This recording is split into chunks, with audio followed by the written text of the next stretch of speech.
Good morning. Learn something new. Martha Stewart Living Radio, Sirius Channel 112.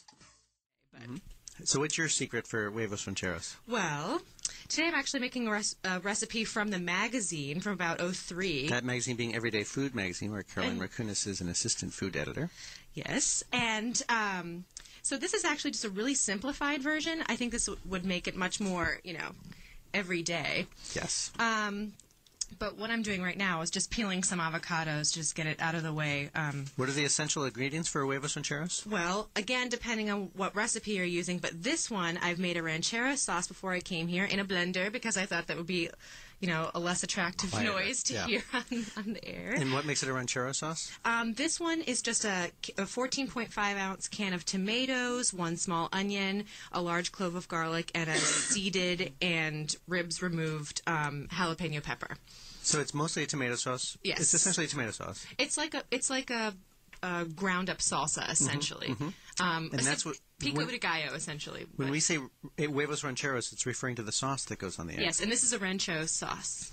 Rancho sauce. Ranchero sauce. And so when I think of huevos rancheros, I think of the tortilla, think of the avocado. Yep. Often chorizo, right?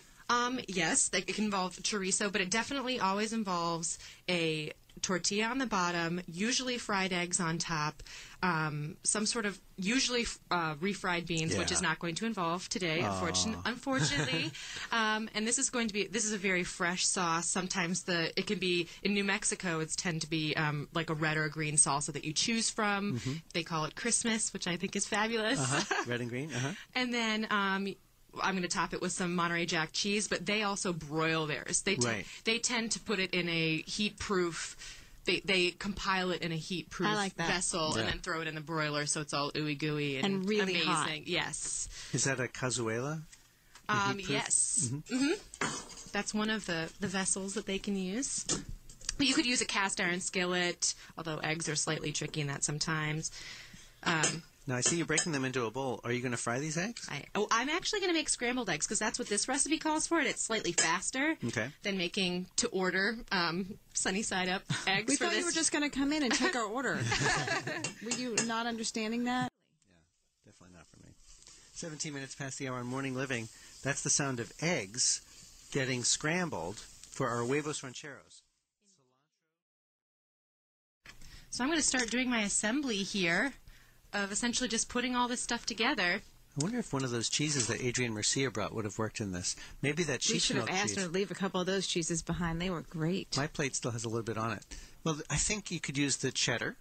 Absolutely. Instead of you're using Monterey Jack? I am. Maybe that sheep's milk cheese would have worked. That was very creamy. The sheep's milk. Instead of a sour cream. Instead of the sour cream. Because it had a tang to it. Where is this sheep's milk cheese you speak of? We ate it. Is it we have some in the fridge. Do you want to try experimenting? Sure, always. All right. So instead of sour cream and Monterey Jack, which are the standard ingredients for huevos rancheros, we're going to give this a try, see if it works, just to play. Why not? All right, here you go. Thank you, Lisa. That's how you learn new things. All right, let's talk about what's assembling here. Tortilla on the bottom, eggs next, then come a very generous portion of avocado. Healthy food, fats. very health food. And yes, and then I'm going to just put a little bit of this ranchero sauce on top, and then some cheese and some sour cream if you guys want it. Who doesn't want sour cream? Do it, sure. Well, Susan already told us that she likes the mahogany chicken and she makes her own onion rings, so she's having sour cream today. Amen. And normally I would have steamed these either in the microwave or in an oven. These tortillas, I mean. To warm them up. Yes, sure. because that's certainly more palatable. It makes all the difference when you do that. It really does. So I apologize for my uncouth serving of the tortillas. You do what you have to. But, a hot plate only lets me do so much here. Right. Hey, Andre Soltner used that hot plate. Well, and I'm not belittling it. It works just fine. In his French way, though, he did convey his appreciation of the hot plate. In my 34 years, I have never used a hot plate. Oh, come on. Oh, I can't believe that. It was pretty delicious, though. He made potato galettes. Yeah. They were unbelievable. Yeah. They tasted as if they came out of his kitchen. Yeah. Wow. And this sauce, this ranchero sauce that I made before coming here, you can actually make it more spicy if you want, if you don't want to remove the seeds and ribs of the jalapeno, which I did because I don't know how sensitive all of you guys are here. How do you feel about Love peppers? it. Okay. Well, good. So you'll be definitely getting some here. So as you mentioned, you could put refried beans in. Sometimes I've had it with rice, which I feel is a little too much. When you have the tortilla, who needs the rice as well? Especially as a breakfast thing, for me that would be a little bit much. But it definitely appears. You never mentioned garlic at any point. Well, garlic actually is in the ranchero sauce. Just 1 clove. Again, chili recipes in New Mexico, as I have learned, is like a very sensitive subject, and everybody has their own sort of recipe. It's it's like a grandmother's passed down from generations. Each family has their own thing. So truly, I'm sure there are many, many variables, but this one just so happens to be a very fresh. But they tend to smoke or char their chilies first before making a salsa. The amazing thing about tortillas is that I never would buy them outside of New Mexico. Once you've had a fresh tortilla in New Mexico or wherever in the Southwest, I wouldn't bother. Now it seems you can. You can actually get good ones. I actually, in Hell's Kitchen, there's a small market that sells for like $1 all these amazing fresh tortillas, and I put them in the freezer in groups of 8.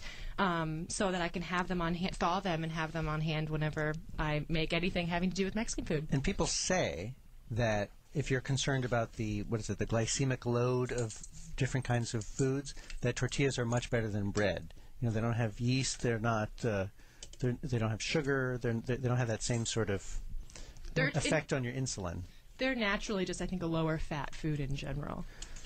But here you go, All right. guys. Allow me to pass this down. I've only made 4 because that's what the recipe yielded, but right. I'm sure there can be passing of Do you things. want to share this plate over here? Yes, sure. Here you go, ladies. We're good at sharing. All right. Thank you. Do you need a knife?